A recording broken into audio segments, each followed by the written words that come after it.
नमस्कार, मैं ब्रजेश कुमार। आपको आज मैं बताऊंगा कंपोजिट विद्यालय ग्रांट के बारे में।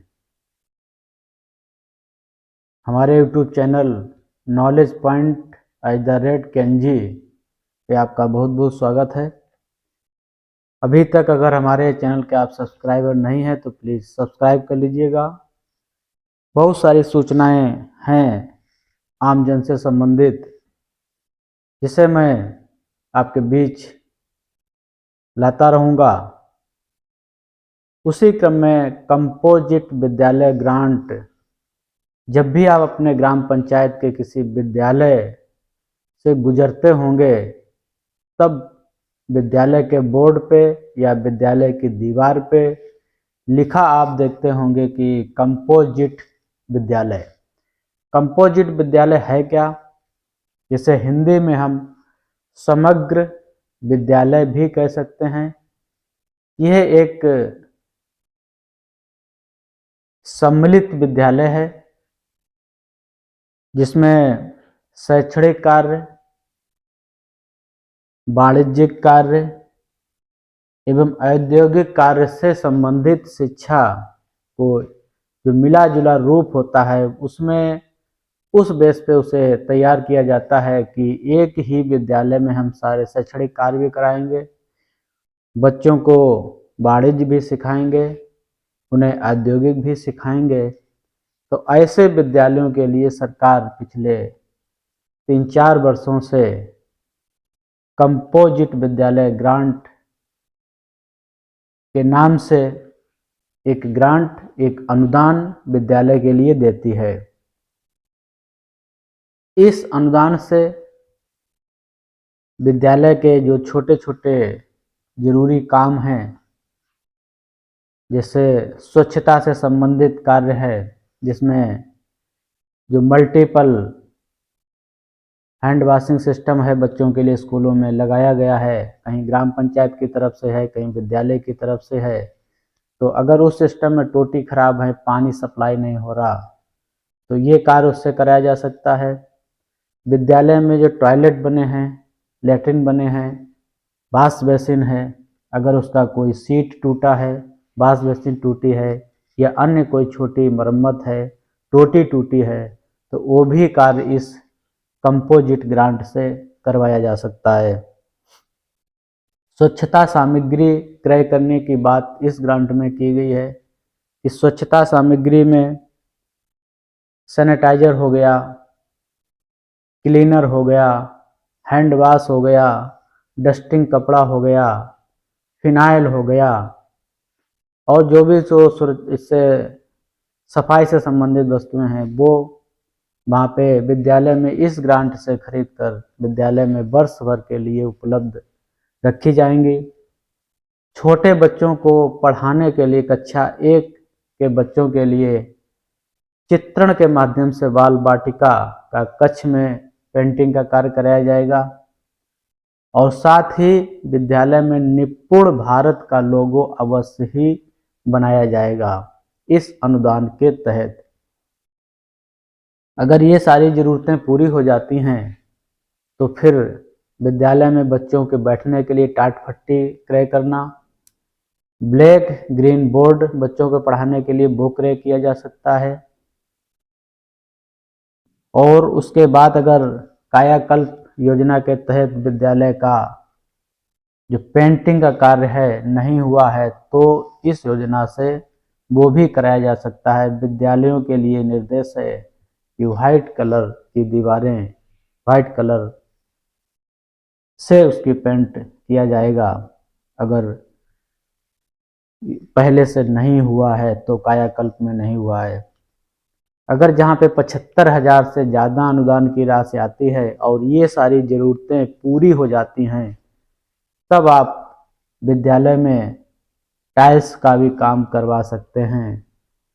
अगर विद्यालय में हैंड पाइप लगा है, समरसेबल लगा है, पानी बह रहा है ऐसे ही, तो उस पानी को बहने के से रोकने के लिए आप सोख्ता गड्ढे का वहाँ पे निर्माण करा सकते हैं, पानी जमीन को चला जाए, वाटर रिचार्ज हो। आसपास उसके गंदगी ना रहे, ये सारे काम उसमें सम्मिलित हैं। और सबसे महत्वपूर्ण बात यह है कि पिछले वर्षों से या इस वर्ष में जो भी विद्यालय को ग्रांट मिली है, कितनी ग्रांट मिली है, वह धनराशि और उस धनराशि से जो भी कार्य वहाँ पे कराए गए हैं उसका विवरण एक दीवार पे विद्यालय को लिखवाना होगा। आप विद्यालय में जाएं तो देख सकते हैं कि क्या विद्यालय को जो ग्रांट मिली थी उससे कौन कौन से कार्य कराए गए, क्या वहाँ कोई कार्य ऐसे नज़र आते हैं जो वहाँ पे लिखा गया। अगर नहीं कराए गए हैं तो आप वहाँ के प्रधानाध्यापक से पूछ सकते हैं कि आपको जो ग्रांट मिली थी उस ग्रांट से आपसे कौन कौन कार्य कराए हैं, उसका विवरण आपके द्वारा क्यों नहीं वहाँ पे लिखवाया गया। अब आप यह देख लें कि कितने बच्चों पे कितनी धनराशि इस ग्रांट के तहत मिलती है। अगर विद्यालय में 1 से 30 बच्चे पंजीकृत हैं तो 10,000 रुपये की ग्रांट मिलेगी और 31 से 100 बच्चों के बीच 25,000 रुपये की ग्रांट देने की व्यवस्था है।